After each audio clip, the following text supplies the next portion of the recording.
Friends, in the previous episodes, as we already completed the topics of roadways, railways, airways, in this topic we are going to know few information about waterways.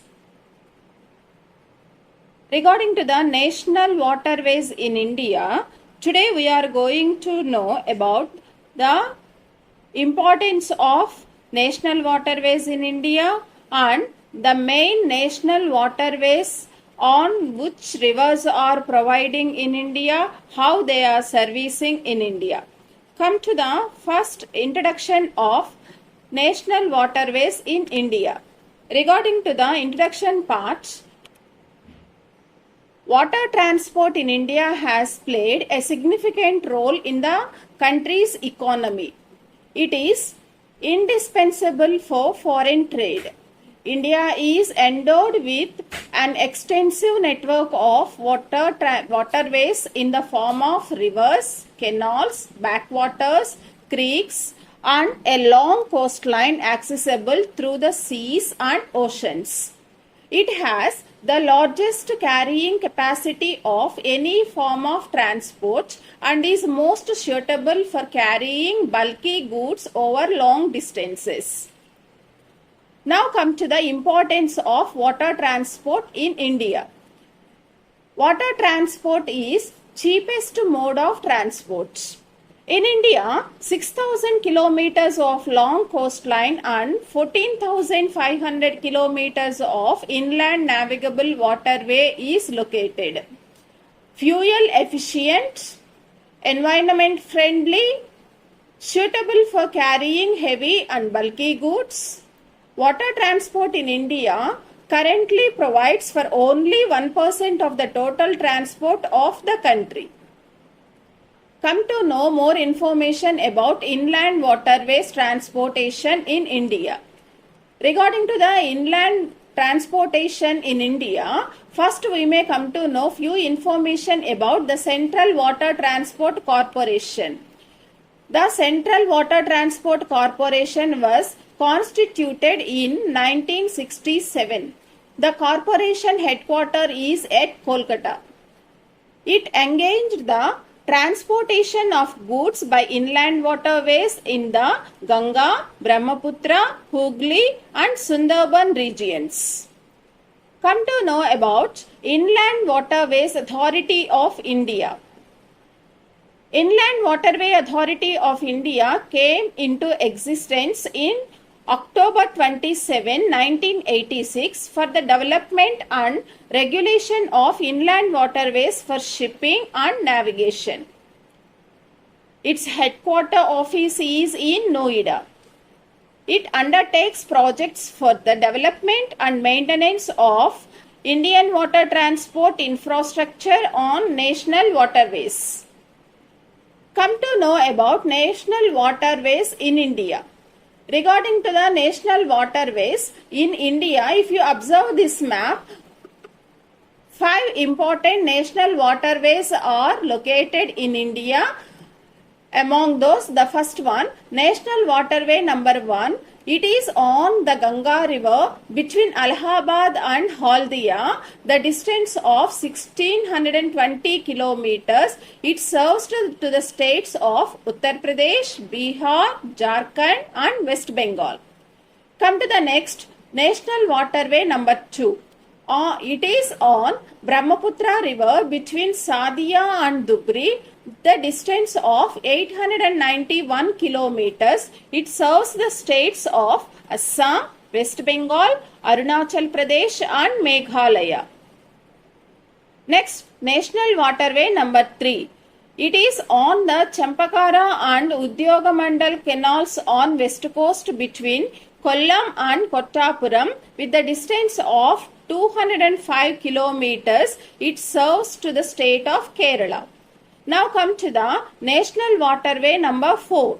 It is on the east coast of Godavari and Krishna river canals from Kakinada to Puducherry with the distance of 1095 kilometers. It serves to the states of Andhra Pradesh, Tamil Nadu and Puducherry. Now come to the National Waterway number 5. It is on the channels of Brahmini River in Odisha and West Bengal with the distance of 623 kilometers. It serves to the state of West Bengal mainly. So these are the main inland waterways in India. Now come to the major ports of India.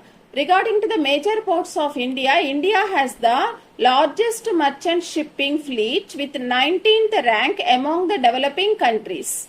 There are 28 shipyards in the country. India has a 7,617 kilometers long coastline with 12 major seaports and 187 minor ports.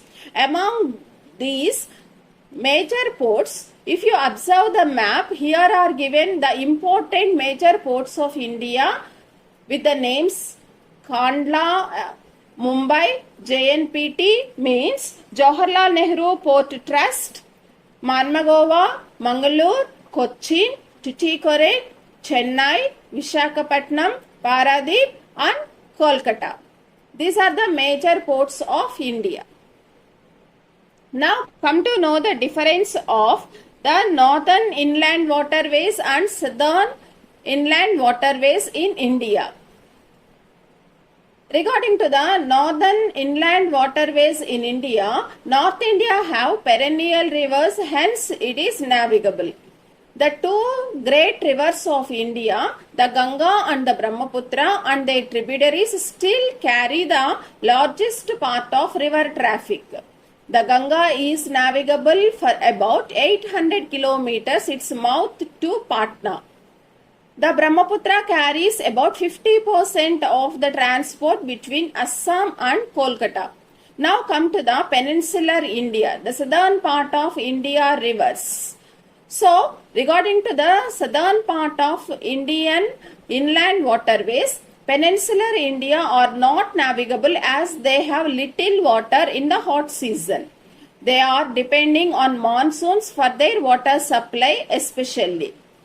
Only Krishna and Godavari are the chief means of transport and access to the market. The Buckingham Canal in Andhra Pradesh and Tamil Nadu is used for navigation. On the western coast in Kerala, the backwater serves as means of transport. So these are the main differences of inland transportation between North India and peninsular India. Now come to know the advantages and disadvantages of water transport in India. Regarding to the advantages, it is less maintenance cost, cheapest transport, useful for bulky goods, helpful in defense. It also called as second line of defense.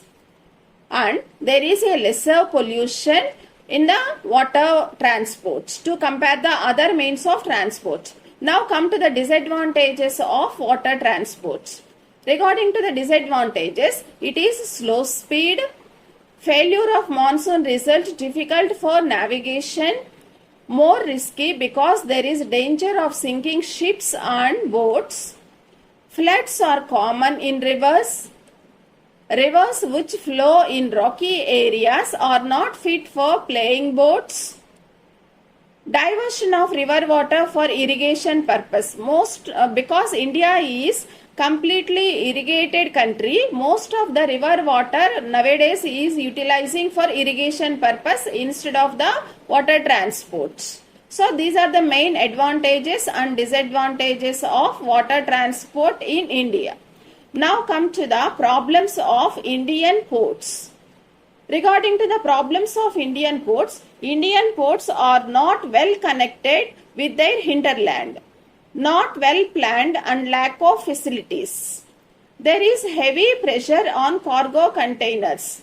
The coastal fleet is aging fast. Nearly 52% of the tonnage is already due to replacement. There is imbalance in coastal traffic movement as traffic is not equally available in both directions. Makes it necessary for the ship to take the return journey. Slow handling of the cargo at ports. Port delays inflict heavy losses on shipping companies. So most of the shipping companies are running in the loss. Now come to the advantages of coastal shipping. Regarding to the advantages of coastal shipping, it is environmental friendly, saves fuel. Coastal industries such as fisheries is dependent on coastal shipping. Reduce burden on rail and road transports, providing employment for the people. Promotes tourism, and capital investment is very less as compared to other modes of transports. Friends, in these 4 to 5 episodes, you understand the complete topic of transportation regarding to the 4 means of transports as roadways, railways, airways and waterways. I hope that you understand about this topic. In the upcoming episodes, we may meet together with another topic. Thank you to all.